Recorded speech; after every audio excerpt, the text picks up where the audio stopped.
नमस्कार। संविधान के भाग 1 संघ और उसके राज्य क्षेत्रों, भाग 2 में नागरिकता, 3 में मौलिक अधिकार और संविधान के भाग 4 में राज्य के नीति निर्देशक तत्व की बात की गई है। इसी प्रकार से बात करते हैं कि संविधान के भाग 5 संघ के संबंध में और संविधान के भाग 6 राज्य के संबंध में और संविधान के भाग 8 केंद्र शासित प्रदेशों की बात करता है। इसी प्रकार से संविधान के भाग 9 में पंचायतें, 10 में अनुसूचित जाति और उनके जनजातीय क्षेत्र, वही 11 में अगर बात करते हैं तो केंद्र राज्यों के बीच संबंध और संविधान का भाग 12 वित्त की बात करता है। इसी प्रकार से फिर बात करते हैं संविधान के भाग 13 में व्यापार वाणिज्य और संविधान का भाग 14 केंद्र राज्य के अधीन सेवाएं, 15 में निर्वाचन और संविधान के भाग 16 में कुछ विशेष वर्गों से संबंधित प्रावधान है। इसी प्रकार से फिर बात करते हैं संविधान के भाग 17 में राजभाषा,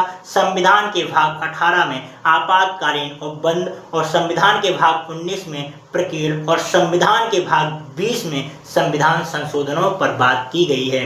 इसी प्रकार से फिर बात करते हैं संविधान के भाग 21 में तो अस्थायी संक्रमणकालीन प्रावधान और संविधान के भाग 22 में हिंदी में प्राधिकृत पाठ पर बात की गई है। और इसी प्रकार से अब आप मुझे कमेंट करके ये बता दीजिएगा कि संविधान के भाग 4A में क्या है।